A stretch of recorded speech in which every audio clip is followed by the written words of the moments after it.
take you on a trip to Chehalis Lake, which is located like 50 kilometers or so away from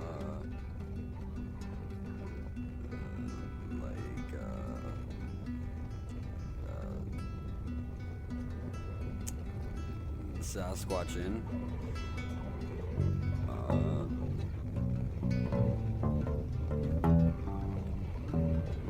It will be probably like my third or fourth time going that way, so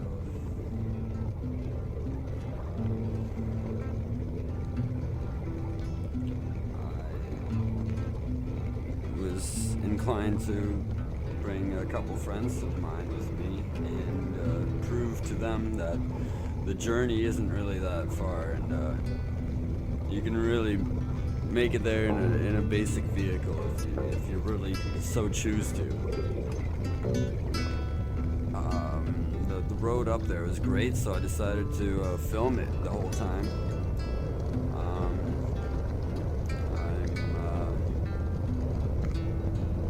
Really into silent videos, and for that reason I don't narrate my videos or make podcasts or anything like that, for that matter, because most of my art isn't really rehearsed, and it kind of spoils it, in my opinion, when I'm trying to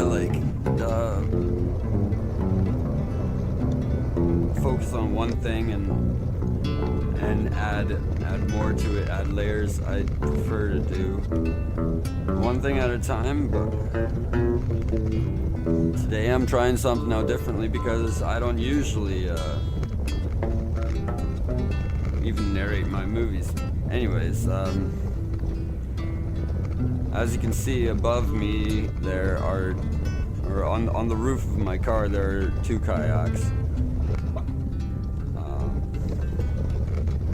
I usually bring two along with me because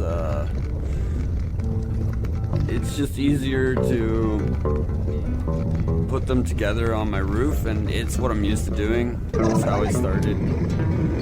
I've always only had two kayaks.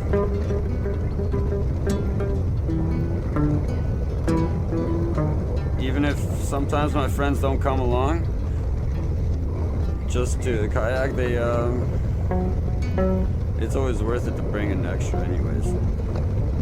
Well, we're getting pretty close, because I've fast forwarded this video. We're getting close to the entrance, and that's where it gets a little bumpy. It's about 20 miles up the road, up the Forest Service Road from the Sasquatch Inn, and it's maintained by the Four-Wheel Drive Association of BC. Props to them, respect to them. They keep it clean, and they maintain the washroom there. There's a washroom you can use if you really needed to. Me and my friends were just there to, what we usually do is just, cook some food and watch the tide, because it's quite an amazing lake. I went there during Christmas one time, and half of it was pretty much covered in snow, and the other half was still pretty dry, or for lack of a better term. I mean, it was kind of snowing, and there was like blizzards during the Christmas. But here is the important part. If you see somebody hightailing it behind you, you can always pull over and let them pass. This time it was a side-by-side. Some people like to call them the poor man's Jeep Cherokee, but maybe the other way around. Maybe the Cherokee is the poor man's side-by-side, but it does what I need it to, at least. And here we are at the lake. This is where I filmed my video Soup Lake with my friend Zach. And that was pretty much one of my first donuts, I think. just having soup by the lake. Many improvements happened since that day. I can definitely say that I'm putting the effort into keeping this Jeep alive.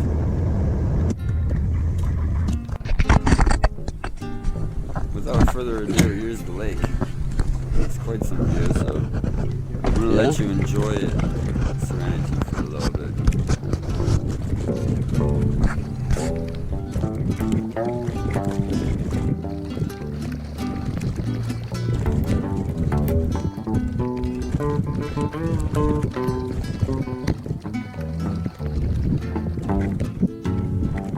I hope you don't mind me narrating the top of my bass solo. This is where I find all my peace. So I hope I could share a little bit, just enough to keep you interested, because this is pretty much the highlight of my video, I think, other than the fact that I'm giving all my viewers a break from the background silence or GoPro noises while I'm shuffling around, because I usually don't talk. The reason being is it overwhelms the acoustics of the camera, so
somebody might ask, why was I doing that? And the answer is, I need to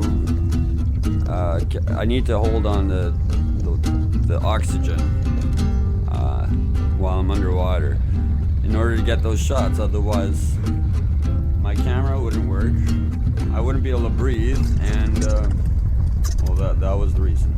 Anyways, I decided to slow down the video right there. It was because that guy had a pretty damn cool Cherokee with this Comanche trailer. You know, that's something I admire from owning a Jeep. Somebody put a lot of work into repurposing the good old Comanche.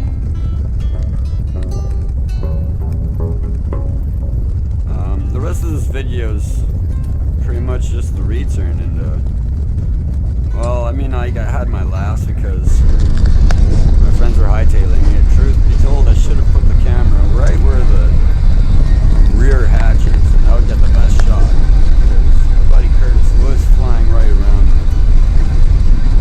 Long story short is I have 2 cameras, but I need 2 more batteries. So if you guys want to donate like an extra camera or like some batteries, that's not what I'm asking for through my podcast. I'm not even advertising for GoPro. Like, I would take any ordinary camera, but like,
that my mouth is moving and I can pretend like I'm talking, but it's obvious that I don't talk like this while I'm driving. I obviously put a lot of attention into driving. And,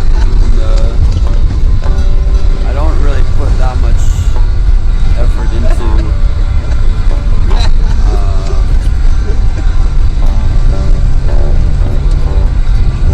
my podcast because I don't keep that steady, but I do appreciate making videos.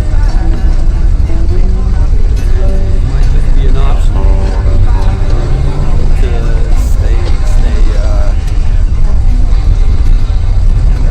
you'll have to let me know in the comments below, and if you subscribe, that'll be great. I'll know that you guys appreciate what I have to say once in a while. Today it happens that I have a guitar and a video and a microphone. I might as well make use of it nowadays because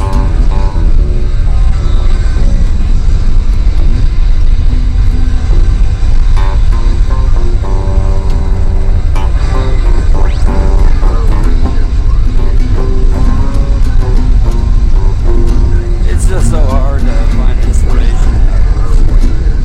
I'm gonna use the rest of this video to explain that yes, there are huge surprises that I gotta share with you in the future regarding my Jeep. I have more videos to come.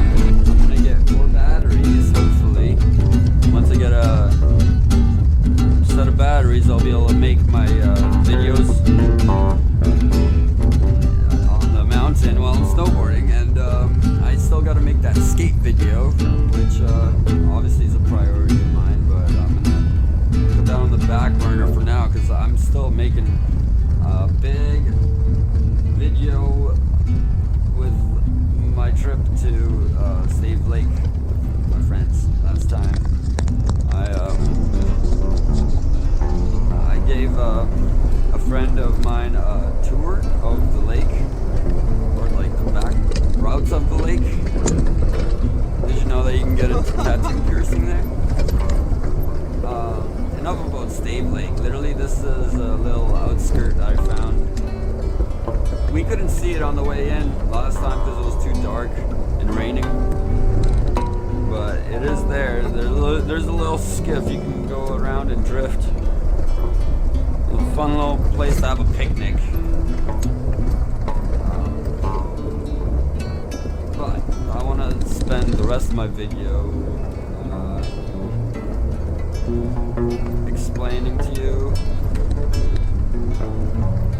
or at least giving you an introduction to another lake that's nearby on the road. We passed by it on the way up. It's on the same road. Needless to say, the lake I'm referring to is called Elbow Lake, and it's right on the elbow. It's way closer than Chehalis is to Saskatchewan, which is pretty close to you if you drive fast, but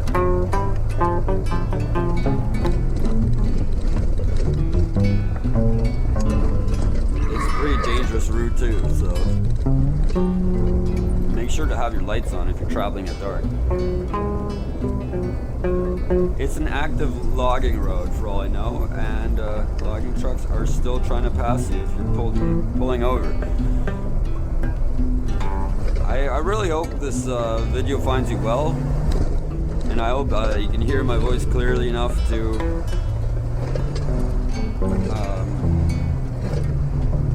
take interest in my adventures, because I work hard on these videos and I don't get enough recognition. Not as much as I used to when I was like in a band. What I wanted to address to you was this lake nearing this video. We are My first trip going camping with my friends was to Elbow Lake, and we found that there's a spot you can pull over and camp in the gravel. It gets really busy, so like sometimes the other side isn't vacant, but if it is, then you have it to yourself. Then it's like a forbidden island that you can just sulk in for like a good weekend. It's coming up right here on the left. There it is, there's the clearing. If you swam across to the other side, there will be a rope swing, and there's also a cliff jumping spot. Here I am turning Elbow Lake. That's what I said. Elbow Lake. See, if it wasn't for the narration, you wouldn't have got that point, but I did slow it down because I was mentioning to whoever's viewing this that I'm passing by Elbow Lake, and that was one of my first destinations.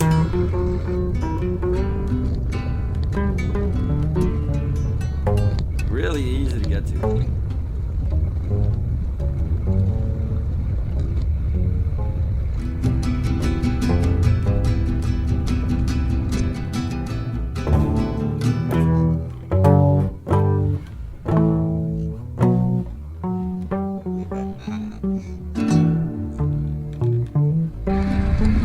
Yeah, one last check before we hit the highway, I guess. Is gas level good? Yeah, one last check before we hit the highway. Thank you all for tuning in. Gas level good? Oh, I got a low battery. So that's not good. No more filming for me. Always says it's low, he says. Oh, hopefully I got it. I got a low battery. Yeah. So